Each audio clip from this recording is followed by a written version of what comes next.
एक बार जाड़े का समय था और बहुत घने बादल छा चुके थे। शाम का समय हो गया था।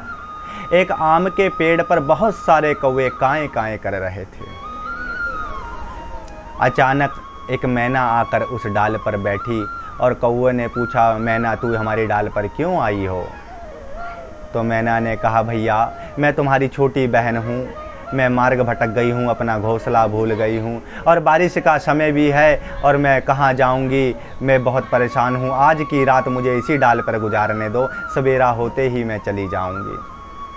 कौवे बहुत कर्कश थे, उस मैना को सताने लगे। नहीं नहीं, यहाँ मत रहे, तेरी डाल नहीं है, अपने डाल पर जा। कौवे तो वैसे ही बहुत कर्कश होते हैं, वह तो अपने डाल पर बैठने के लिए भी कौवे आपस में काएं काएं करते हैं, रोज़ लड़ते हैं, रोज़ झगड़ते हैं। कौवे का तो नेचर ही ऐसा है, उनका तो सिस्टम ही ऐसा है, वो तो आपस में लड़ते कर्कश रहते हैं, हमेशा लड़ते झगड़ते रहते हैं। उनको खुद नहीं पता होता हम आज कौन सी डाल पर बैठे हैं, कल कौन सी डाल पर बैठेंगे। आपस में इतना काएं काएं करते रहते हैं, जब देखो काएं काएं करते रहते हैं। मैना कहती, भैया मुझे आज रात्रि यहीं रहने दो। तो ये कौवे माने नहीं, ये क्या डाल तेरी है, ये क्या तेरा पेड़ है, अपने पेड़ पर जा, अपनी डाल पर जा, अपने स्थान पर जा, हमारे पास आने की कोई आवश्यकता नहीं है। मैना ने कहा, देखो ये सर्वत्र डाल भगवान की है, ये सर्वत्र पेड़ भगवान के है, ये सर्वत्र संसार भगवान का है, ये सब कुछ भगवान का है। आप भी तो भगवान की कृपा से इस डाल पर रह रहे हो, आपके ऊपर भी तो भगवान की कृपा है, ये आम का इतना घना वृक्ष आपको मिला हुआ है।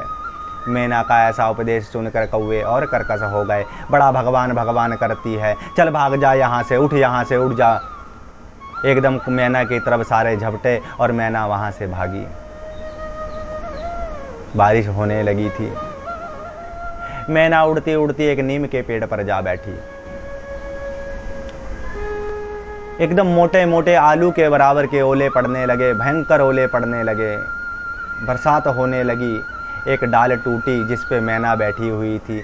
वो पेड़ बहुत अंदर से खोखला हो चुका था, बहुत गल गया था। एकदम से वो डाल टूटी और जहाँ से डाल टूटी उसी जड़ में एक घोंसला सा बन गया, एक गुफा सी बन गई छोटी सी। मैना चुपचाप दुपक गई वहाँ पर, चुपचाप जाकर वहाँ शांत होकर बैठ गई। जैसे तैसे रात बीती, भगवान का स्मरण करती रही, भगवान को याद करती रही। उसको एक बहुत अच्छा स्थान मिल गया था। रात्रि बीती, सवेरा हुआ, चमकती हुई किलकिलाती हुई धूप निकली, दूर दूर तक पानी था। मैना जैसे ही उड़ी धूप में, जब जाने लगी तो देखी उसी कौवों के पेड़ की तरफ, उस आम के पेड़ की तरफ देखा तो बहुत सारे कौवे अधमरे पड़े हुए थे। बहुत सारे कौवे उसमें से मर चुके थे, कुछ तड़प रहे थे। उन्होंने बोला, मैना बहन कहाँ जा रही हो, रात्रि को तुम कहाँ थी, तुम्हें किसने बचाया?